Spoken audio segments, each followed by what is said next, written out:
Hello, my name is Courtney Roberts, and I'm CEO of Moonshot Global. Before I begin, a big thank you to the Impact Investment Advisory Board and TED University for organizing and hosting this summit.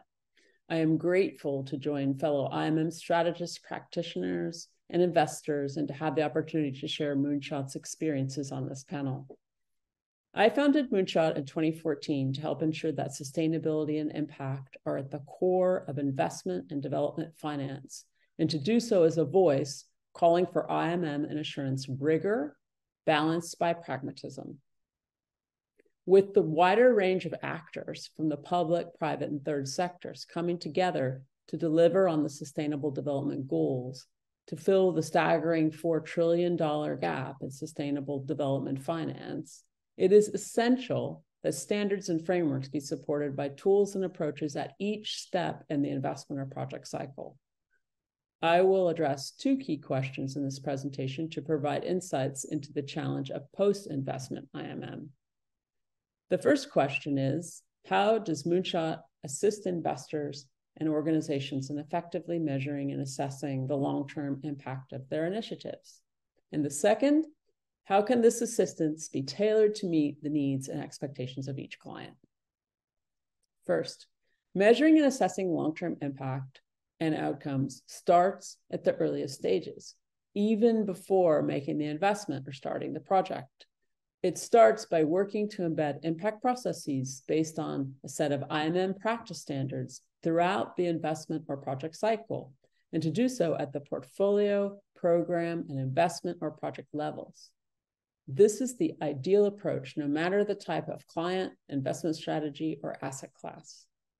If IMM practice follows foundational processes that are articulated across the various standards, then measuring long-term outcomes and impact is simply a final step to verify the impact performance of the investment or project.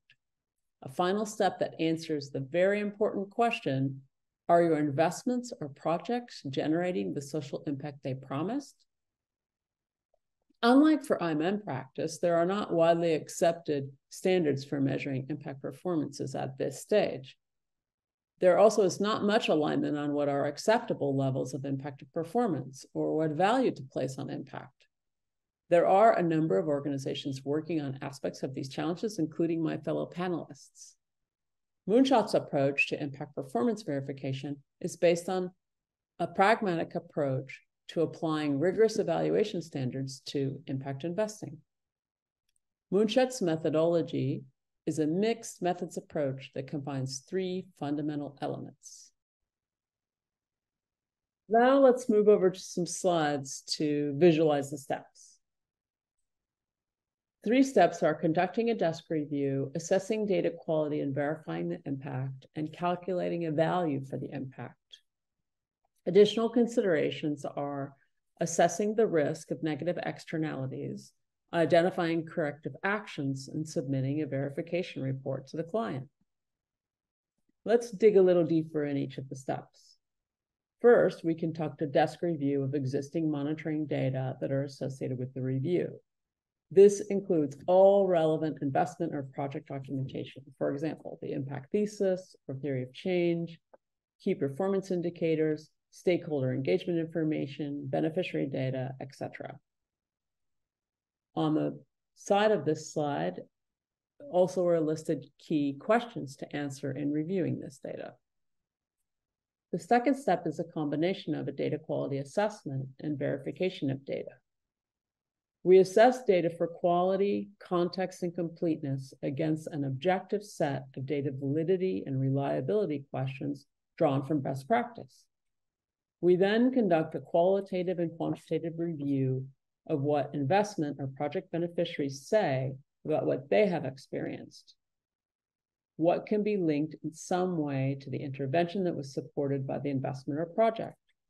Ideally, this would be done using a statistically valid sample and in person, but budget and timeline often limits this step to a smaller number of respondents or to remote data collection. There are methodological limitations to truncating this step, but I can say definitively that some verification is far better than skipping this step over concerns that the sample isn't statistically significant. Those first two steps we view as a minimal approach to verification of impact performance. We also include a third element in our approach, applying expertise to review evidence against standards and provide a value for the impact. We recommend that the value be composed of an evidence-based monetization of the impact that can be verified and then adjusted up or down based on the application of the social value placed on the impact by the beneficiary. We apply Social Value International's methodology to measure this. Taking this approach consistently across investments may help investors compare the relative value of their impact portfolio and inform their investment decisions. Now I'll stop sharing and I'll provide you with two examples of how we applied the methodology. First was for a private sector impact investor who was using a pay-for-results approach in the water and sanitation sector. We conducted an independent verification of impact for this client following their methodology. We had to make some compromises from our comprehensive approach, which they recognized, but they were constrained with resources. Their mechanism pays investees for results against pre-agreed metrics and targets, and our job as impact performance verifier was to review the investees' data collection processes and the data quality against data verification standards. They chose to have us use the Donor Committee for Enterprise Development's checklist. We then supplemented the investees' data with field visits to conduct a small sample of face-to-face interviews to sense check the data. It was not statistically significant, but it definitely was direct to beneficiary communication. Then we wrote up the findings and any corrective actions, and we made recommendations on whether the investees should receive full or partial payment for their performance.